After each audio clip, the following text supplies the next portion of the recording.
That might lead to next question, because this person said, if I practice your teaching, will I be happy? Will I get happiness? It's a similar thing. It's like, this is deeper even than happiness, because happiness as a state will come and go. And there's no doubt you will be happier. And I used to be depressed and now I'm happy.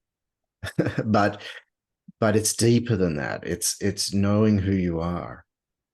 And in knowing who you are, you wake up from this feeling of being separate, which is usually the cause of the unhappiness. So there's all this sadness and this fear and this worry and this tension and stress. And that's all coming out of the sense that I am separate to you. I am separate to love. I'm separate to God. I'm separate to life. And there's just me, and I'm this little person, and I'm trying to survive. And that's unhappiness. And then when you wake up from that, when you see through that, there can be bliss, there can be love, there can be gratitude, there can be emptiness, openness, freedom. But the states will come and go, because you won't be happy forever. You know, sometimes you're tired, sometimes you're asleep, sometimes you're frustrated. So those things still show up naturally. But there's a deeper level of feeling at home, feeling like everything's okay, feeling like I'm connected, I'm one with God, I'm one with the universe, I'm one with life. There's no separation between me and everything else. And that is a deep, deep sense of fulfillment and a deep sense of happiness. But it's not maybe the happiness the way that we think of it, where I had the smile on my face all the time. That's usually what people picture. Yeah. It's better than that.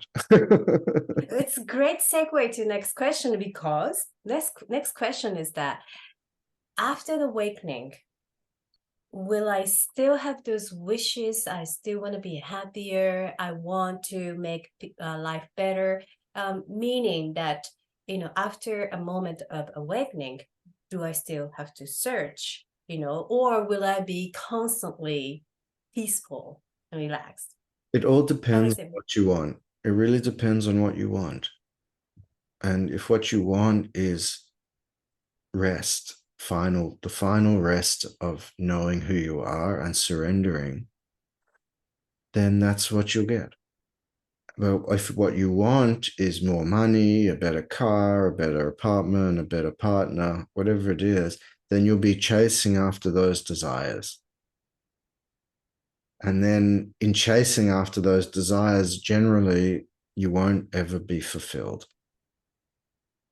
And so to want yourself is to find fulfillment. And then quite naturally, there's a natural participation in life, participation in the world, just like I'm here with you, participating, playing, having fun. So I'm not locked away in my dungeon or in a cave in bliss and ignoring everybody. I'm happy, so I'm participating, because why not? And then in that, of course, I went from living in an apartment to living in a house. And it's just nice to have the extra space. But my happiness is not dependent on the house. Because if it was, then I wouldn't be happy. So it is quite natural to want something. Or human beings want. We always want. We want food, we want partnership, and there's no problem with desire like that. The only problem is if you think that those desires will give you the fulfillment of knowing and being yourself.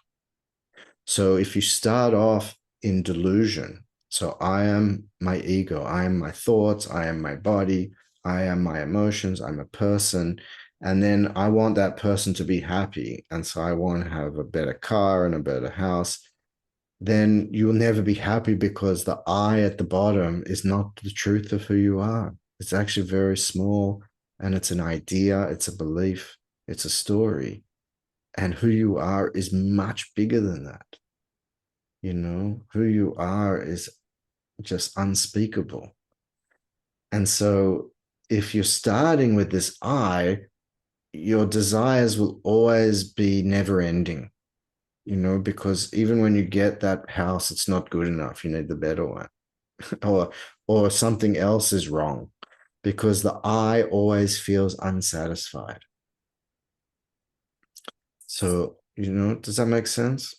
Yes. And I want to ask you, for you personally, what is the difference between like before you, like you always, have a desire to wanting better things and stuff, but what's the difference between before you and now you in terms of living a daily life? Like you get a new house, get a new kitchen, you're happy about it. But what's the difference in sensation when you get what you wanted? Oh, it's total difference. It really was suffering, needing, hating myself, hating other people, hating life, feeling a victim. And to now being quiet, open, available. Now I support other people because I still inquire, I still, make sure to open internally in myself. It's a never-ending deepening. But there's no drama here, really. So there's there's nothing happening here. And so because there's nothing happening here, I can be available to other people to support them to be happy and free and to discover the truth of who they are. So, the base is different.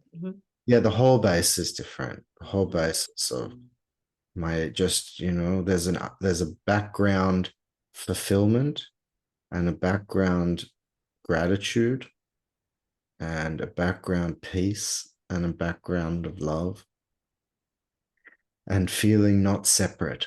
So I feel connected to everything and I see myself everywhere. And there's a normal human as well showing up in all of that too. I have a body, I have to take care of the body. I have a brain, I have thoughts, I have preferences. I like coffee. I like coffee, I like science fiction movies, I like bonsai, and I like swimming at the beach. But all of those things are, in a way, it's like my cup is full. And so everything now is an overflow. Whereas I would say before my cup was empty or half full, and I was always looking for where can I fill my cup up with the next thing and the next person, the next lover or the next friend or the next work success was really like a beggar going around looking for something to fill my cup up. And it never works. The cup never gets full that way. But finding out who I am, then you see your cup has always been full. It can't get any fuller. And in that, then, yes, then you overflow. Everything's an overflow.